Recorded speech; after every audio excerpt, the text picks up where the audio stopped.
Hey guys, welcome to SKM Fishing. Today I will be putting together an engine stand for my 2.6 horsepower kuda. I got that engine stand right there from Amazon. I'll attach a link below. I'll also give it a review, see if it's worth getting or not. Now, so one major thing that I found, an issue with that engine stand, is that the product was made from China. Not saying everything made from China is bad, but this one right here does not have instructions. So I'm going to have to use common sense to put it together. It looks fairly simple. It only consists of, let's see here, about 6 or 7 pieces. 1, 2, 3, 4, 5, 6, 7 pieces and the hardware itself. So it shouldn't be too hard, but I'll go ahead and put it together and I'll explain what problems I ran into and then explain really briefly on how I put it together. And then once I get that put together, I will go ahead and install the outboard, the 2.6 CUDA, onto it and see if it could withstand the weight. Because what I'm going to do is when I put the outboard on the actual stand, I am going to break in the engine for the outboard so I can put it onto my Johnny Bass. So please, guys, stay tuned.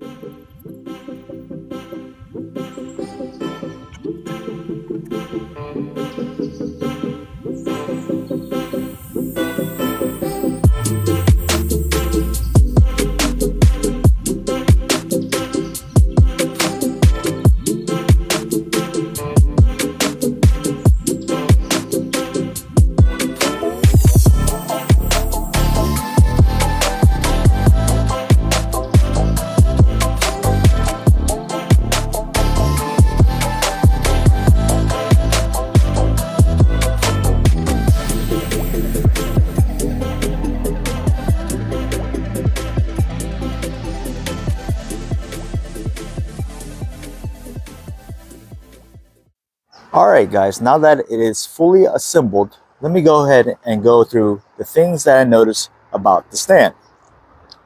First, as we all know before, they did not have instructions to install it.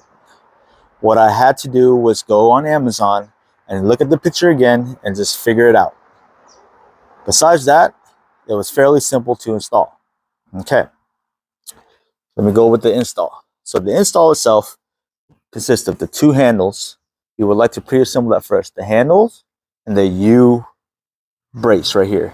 It's going to be a U shape. The two short bolts and wing nuts will go on the bottom right there. The two long ones will go right here. And then once you finish assembling that, you can install the axle as well. So there'll be a long axle, the two wheels, and then you have two washers. One will go on the outside of it and one will go on the inside of it. And then you install the cotter pin. So it's a fairly easy install for anyone.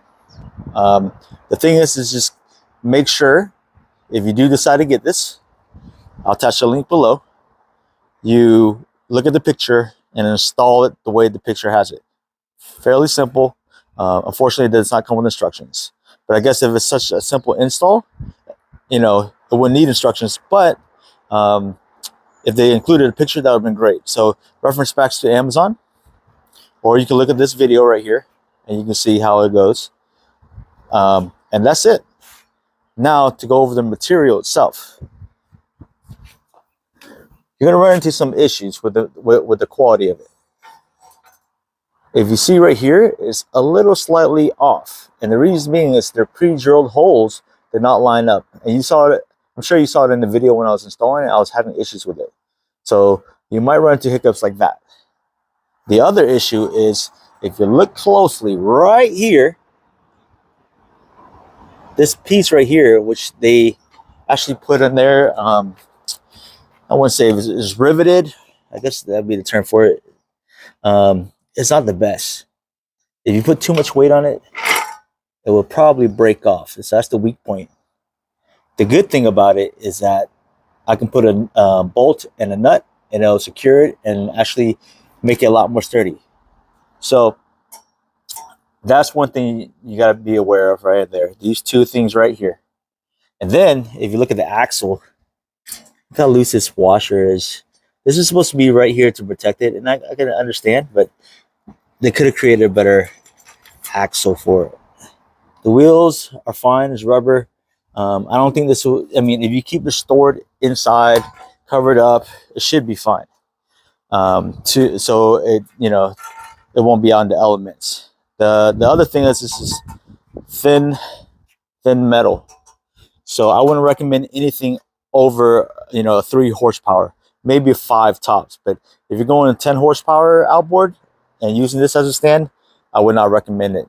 I mean, you don't want to, you know, this to fall over or break, you know, and then you're losing a $2,000 motor. So I'll go ahead and put the 2.6 on here so you guys can see. And if you're new to the channel, please do me a favor, push the like, push the subscribe, so I can provide more content for you guys. We'll go ahead and test this out, and we'll see what happens. I have the outboard on the stand itself. It looks very good. I was a little worried about it being a smaller stand. I was scared that it would not support the weight, but it seems like it's fine.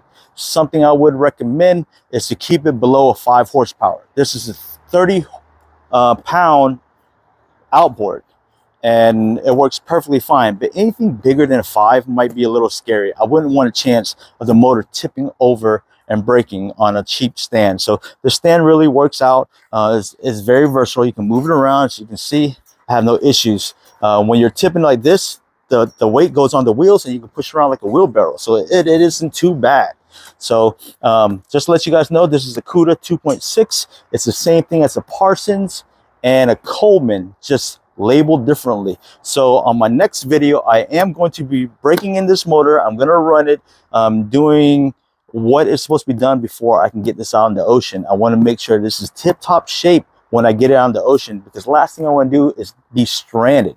So guys, for the actual stand, I will attach the link below. It actually works pretty fine, pretty good. I would recommend it to you guys if you guys have a small motor. It looks good, but please like, subscribe.